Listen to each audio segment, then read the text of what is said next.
사무엘하 23장 1절에서 17절까지 말씀을 살펴보도록 하겠습니다. 다윗의 마지막 말은 자신의 생애를 회상하면서 여호와께서 베풀어 주신 은혜와 구원에 대해 감사하는 시입니다.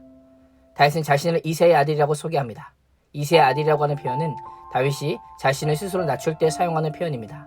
자신이 비록 이스라엘의 왕이지만 만왕의 왕이신 하나님 앞에서는 비천한 자일 수밖에 없음을 고백하고 있는 것입니다.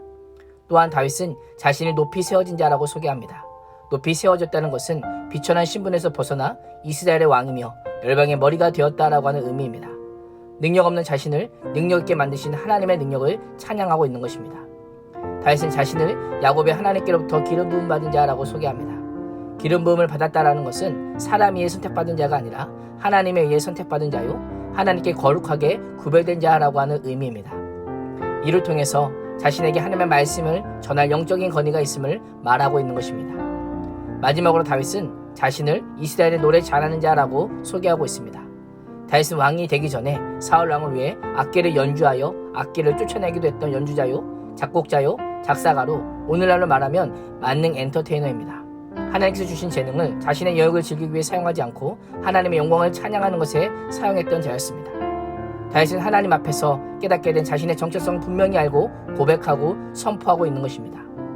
하나님 앞에서 나를 소개한다면 어떤 사람으로 소개할 수 있을까요?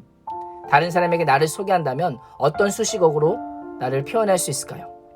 다윗처럼 하나님께서 내게 주신 은사와 재능을 따라 나를 정의하고 나의 정체성을 분명히 알 수 있는 은혜가 가득하기를 축복합니다. 3절에서 5절은 올바른 통치자의 이상적인 모습과 그의 통치 원리에 대해서 설명합니다. 먼저 하나님을 이스라엘의 반석이라고 부릅니다. 반석은 의지하고 피할 수 있는 곳이요 동시에 영원히 변하지 않는 불변성을 상징합니다. 이스라엘이란 표현을 통해 애굽의 압제에서 구원하신 하나님, 광야 40년 동안 보호하신 하나님께서 이스라엘의 보호자가 되심을 고백하고 있습니다. 이스라엘의 이상적인 왕은 사람을 공의로 다스리며 하나님의 경외함으로 다스리는 자로 공의와 경외함이 통치 원리임을 선포합니다.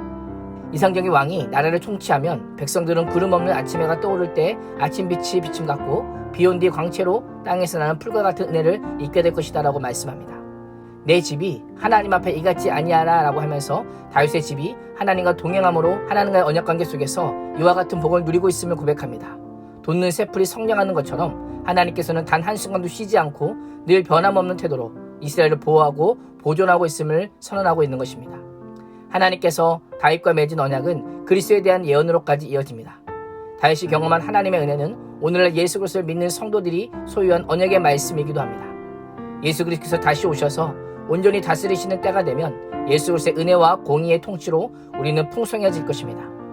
약속에 신실하신 영원하신 하나님께서 우리를 영원토록 다스려 주실 것입니다. 6절에서 7절은 공의로운 자와 대조되는 사악한 자의 운명에 대해서 언급합니다. 사악한 자들은 쓸모없는 가시나무처럼 내버려져서 불사름을 당할 것이다 라고 말씀합니다. 8절에서 12절은 다윗 왕궁을 이방 세력으로부터 지켜내는 데 결정적인 공헌을 한 가장 유명한 세 용사를 소개합니다. 요셉 바세벳은 세 용사의 두목으로 단번에 800명을 죽일 정도로 엄청난 용사입니다. 엘레사는 블레셋 군대와 홀로 싸워 이길 만큼 출중한 용사입니다. 산마 또한 홀로 블레셋 군대와 싸워 승리한 맹장입니다. 다윗이 이스라엘을 고대 근동의 강국으로 세울 수 있었던 것은 다윗 곁에 자신의 생명을 아끼지 않은 충성스러운 장군들이 있었기 때문입니다. 다윗은 혼자 싸울 수 없었고 혼자 다스릴 수도 없었습니다. 동역자들이 있었기에 그 일들을 감당할 수 있었던 것입니다. 당시 왕은 자신의 모든 영광을 독차지했지만 다윗은 마지막 말에 자신과 함께한 사람들의 활약에 대해 소개하며 또 격려하며 치하하고 있습니다. 이것이 하나님께서 일하시는 방식이요 하나님 나라를 세워가는 원리입니다. 우리는 함께하는 직장 동료들과 가족들과 하나님께서 주신 은혜와 영광을 나누고 있습니까? 아니면 그 모든 영광을 독차지하고 내가 한 일이라고 스스로 자랑하고 칭찬하고 있습니까? 다윗은 용사들의 활약상을 언급하면서 여호와께서 크게 이기게 하셨으므로 여호와께서 큰 구원을 이루시니라 라고 하면서 힘과 승리의 원동력이 하나님께 있음을 강조합니다. 결국 하나님께서 용사들을 도우셨고 용사들은 하나님의 도움을 힘입어 엄청난 승리를 거둘 수 있었고 그로 인해 평안할 수 있었다라고 하는 사실을 다윗은 고백하고 있는 것입니다. 이것이 은혜입니다. 하나님께 붙들린 바 되어서 서로 하나 되어 합력하여 선을 이루는 것이 공동체를 통해 일하시는 하나님의 은혜인 것입니다. 13절에서 17절은 용사들의 다윗에 대한 충성의 신뢰를 언급합니다. 블레셋과 전쟁을 하다가 고향 베들레헴에 블레셋 사람들이 진치고 있는 현실이 너무 안쓰러워서 그 성문 곁 우물물을 자기에게 마시울 자가 누구일까라고 혼잣말로 다윗은 탄식하고 있었습니다. 다윗을 모시던 새 용사의 귀에는 이 탄식이 큰 슬픔으로 들려졌고 자발적으로 일어나 블레셋 군대의 진을 뚫고 들어가서 목숨을 걸고 물을 떠옵니다. 그러나 다윗은 금을 마시기를 거절하고 여호와 앞에 부어드립니다. 부하들의 생명이나 다름없는 물이었기 때문입니다. 다윗은 물을 부하들의 피로 여기고 그 피를 여호와께 부어드리며 여호와여 내가 나를 위하여 다시는 결코 이런 일을 하지 않겠습니다라고 맹세하며 부하들과 운명을 같이 하겠다라고 선언합니다. 사랑하면 닮는다고 했던가요? 하나님을 사모하는 다윗이 하나님을 닮은 것처럼 다윗을 사랑하는 용사들도 다윗을 닮습니다. 나는 누구와 가장 많이 닮아 있습니까? 또 누구를 가장 많이 닮기를 원하십니까?